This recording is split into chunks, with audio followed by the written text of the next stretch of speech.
Hi Cancer! Welcome po sa ating channel. At ito ay inyong daily gabay tarot reading for March 5, 2025. Please be reminded kung naka-resonate kayo, comment down. Kung hindi kayo naka-resonate, ibigay niyo po sa iba kasi general reading po ito. This is for you, Cancer, ngayong March 5, 2025.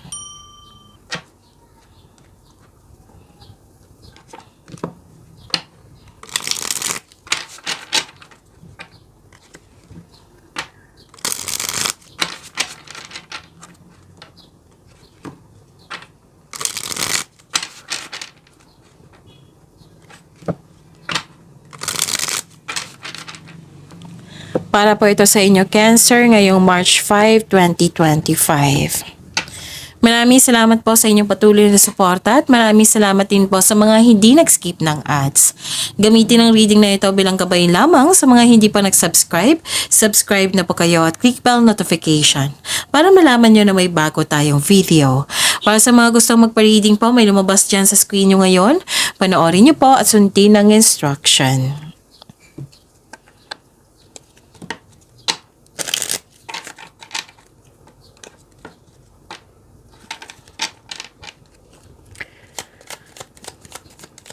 Spirits Guide, mga ganap para kay Cancer ngayong March 5, 2025. I need 3 cards po.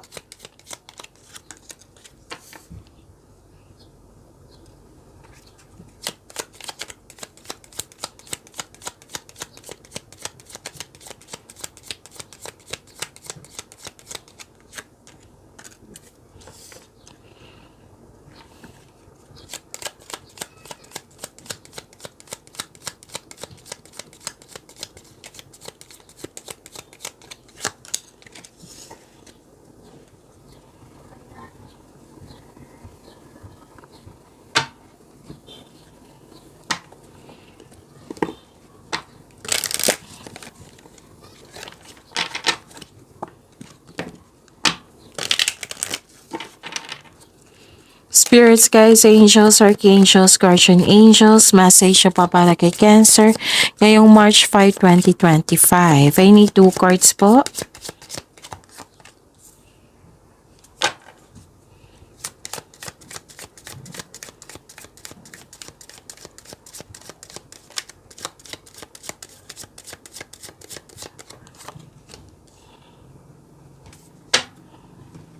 Cancer, ngayong March 5, 2025. Okay, stop overthinking. Nag-overthink kayo dito, pwedeng overanalyzing to, pwedeng nagkaroon ng doubt, pwedeng nagkaroon ng hesitation, pwedeng naguguluhan ka sa sitwasyon mo ngayon or sa isang tao. Pwedeng stress, nagkaroon ng anxiety. You have to stop overthinking kasi alam naman natin na nakaka-drain ito sa ating energy. Hindi ka makapag-isip ng solusyon niyan kasi naguguluhan ka. You have to, to process this. Bigyan ng solusyon yung problema mo. Kung hindi pa kaya, then change the channel. Tapos mag-time for reflection kayo. Magkaroon ng mindfulness skills. Yan, i-search nyo yan kung paano i-process yan. Then, yung legit na website, of course. So, you have to process this kasi nakikita ko dito, naguguluhan ka, nahihirapan ka, kailangan natin magbigay ng solusyon dito. Bigyan mo na yung solusyon. Kung hindi pa kaya, then iwasan nyo. Then, yung sabi ko sa inyo, na para ma-stop yung overthinking na yan, yung time for reflection and mindfulness skills.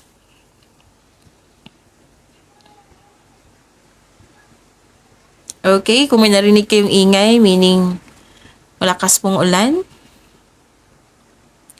Okay, nakita ko dito na nakatanggap kayo ng good news. May change for the better. Tapos, pwedeng in-announce mo to sa grupo ng tao itong good news na ito.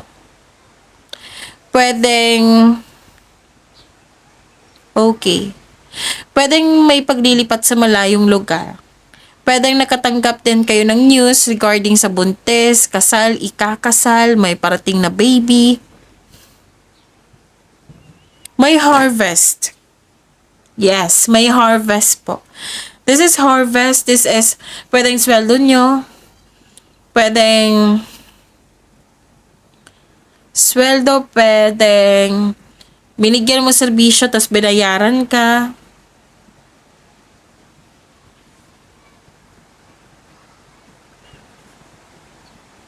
Pwedeng produkto ito na naging fast moving.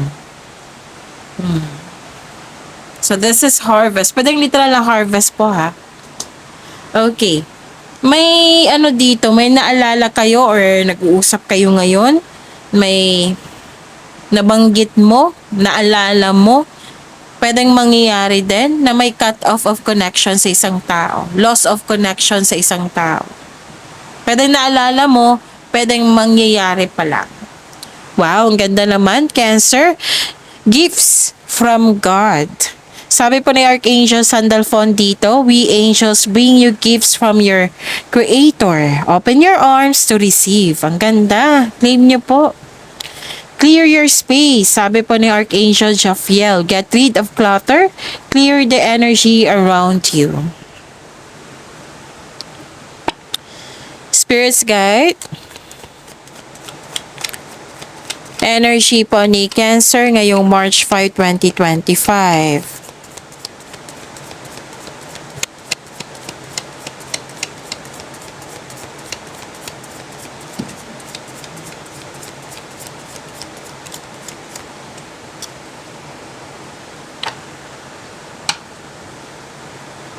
Clarification of this card po.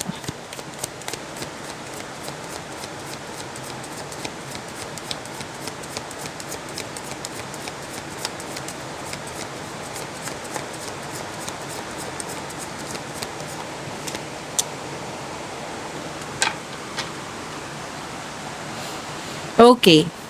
Kung may narinig kayo or may nakita kayong repeating message, meaning to say, pinupush ng cards niyan kasi ang ilan sa inyo hindi pa binigyan ng atensyon. Na kung maaari din po, bigyan nyo po ng solusyon at aksyon.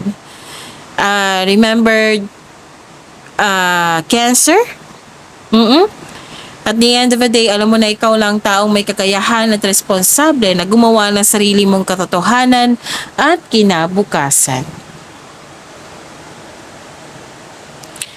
Lakasan ko lang yung boses ko ha, kasi ang lakas ng ulan po. Okay. May nakita ko ditong long-term abundance. Ang ganda. Nag-clarify siya dito sa inyong card. Kasi harvest time and I consider that that is abundance. So, claim this abundance po. Long-term abundance and steady progress. Okay. May sinabi ka dito May sinabi or ginawa na mas gusto mo yung pagsisikap sa araw-araw na may pagbubunga na pinakamatagal at may makabuluhang resulta. Ayaw mo ng mabilisang pagyaman or tamad na shortcut. Ayaw mo. Gusto mo yung pinadaan mo talaga sa pagsisikap. Tapos, para worth it yung pagbubunga. Worth it yung harvest po. Pwedeng sinabi mo ito. Pwedeng ginawa mo. Okay? And may mag-build po daw kayo, sabi po ng card, mag-build po daw kayo ng konkretong plano para maiwasan ng pagka-burnout. Kasi prepare yourself. Magiging busy kayo. Okay? Magiging busy kayo kasi nakikita ko dito na kailangan ng time management. Kailangan ng konkretong plano para maiwasan talaga yung pagka-burnout. Para maging tagumpay yung plano mo. So, kailangan, ang reminder ng card dito ha, Cancer, kailangan magkaroon ng konkretong plano, kailangan magkaroon ng time management. Okay? Ano pa?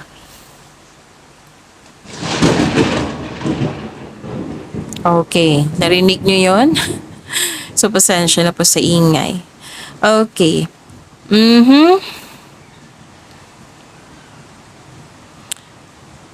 Nakikita ko dito na may trust and stability. Okay. May ano dito sa isang tao na nagbigay ka ng trust and stability, ayaw mo ng away. Mas nangingibabaw yung tiwala.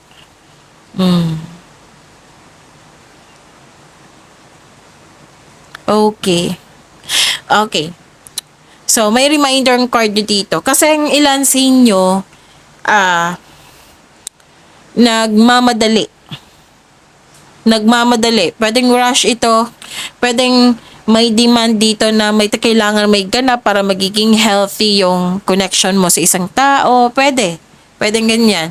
So, sabi po ng card dito, if you want, magkaroon ng magandang resulta, one at a time. Dahan-dahan lang po. Take things slow. Pwede din sa connection mo to sa isang tao na if we want the relationship to last, take things slow. Relax lang. Okay? Nakikita ko nga dito na kailangan ng mahabang pasensya. Oo. Okay. Ano to sa pagsisikap mo to pwedeng sa career and money to na energy na yung nagbigay ka ng mahabang pasensya. Kailangan magbigay ng mahabang pasensya. Kasi magbubunga ito na masaganang resulta kung hayaan mo lang itong magbunga. Yung continue to take steady action while remaining patient and realistic about your expectation. Okay? So, kung sa mga nagmamadali dito, naging aggressive, yung kailangan talaga na may ganap, take things slow lang po. Huwag mag-rush. Magtiwala. Kasi nakikita ko talaga dito na may long-term abundance. May steady progress. So, magtiwala. Ano pa? Nakikita ko dito na may greedy dito na tao. Pwedeng lalaki na tao to.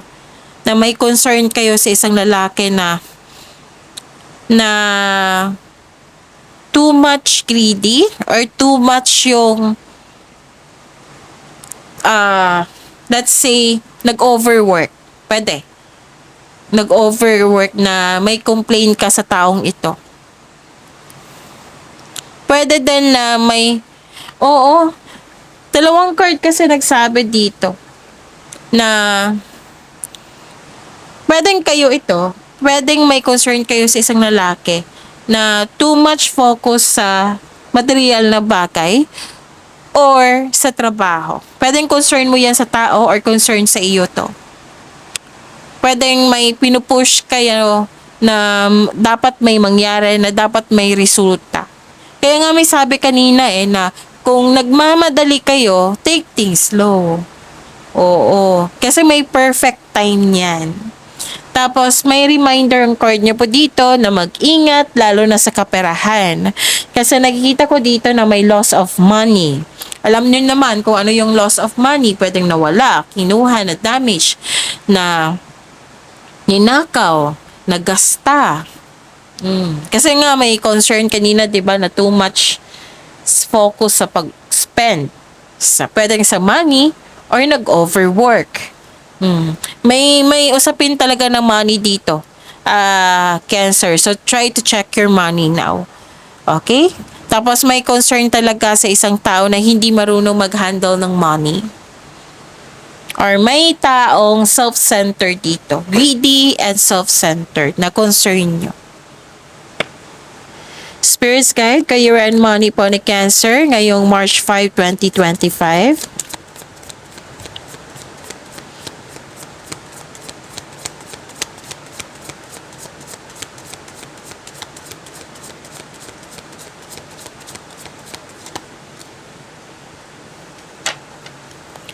The clarification of this card po.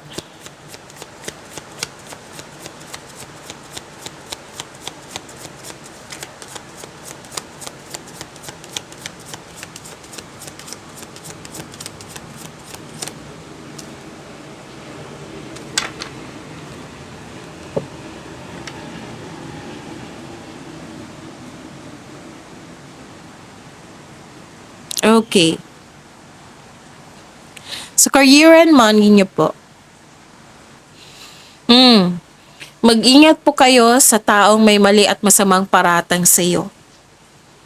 Nagkaroon ng disbalansa dito. Pwedeng sa connection sa isang tao, basta regarding sa inyong career and money or sa importanteng sitwasyon ngayon sa inyong career and money. So this card advise you to find your voice and stay strong to your values. Basta panatilihin mo maging totoo. Sa kasabihan pa, with the right values, rewards come. Kasi may dito unfair treatment, disbalance din. Pwede yung kanina kasi may concern sa money, right? Disbalance sa money. Pwedeng may bias, may false accusation, may injustice. May hindi nagsasabi ng totoo sa iyo, may irresponsible na tao. Kailangan ng mahabang pasensya nito. Nakikita ko dito na nagkaroon po sa mga pangyayaring ito, nag-decide kang mag-move on. Kasi gusto mo mag-focus on mind healing instead of suffering. Lumalayo ka sa taong toxic, lumalayo ka sa toxic place. Lumalayo ka sa hamon ng pananalapi na iyong naranasan ngayon, pero may takot ka na bumalik yung naranasan mong hirap. So, focus and have faith. I-release mo yung nararamdaman mo. I-release mo yung negativity. Palitan mo ng positibo na ma-motivate kayo ulit. Excuse me. Again, i-release mo yung negativity. Palitan mo ng positibo na ma-motivate mo kayo ulit. This is moving on from challenges.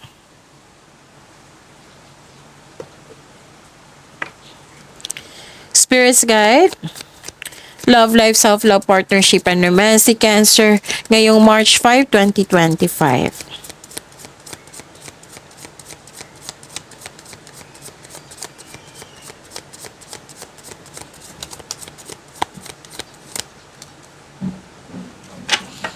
And the clarification of this card po.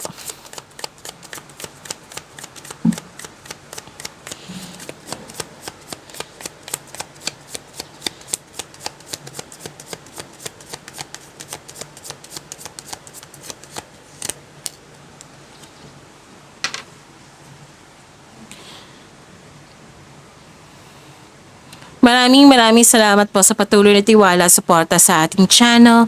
At maraming salamat din po sa mga hindi nag-skip ng ads.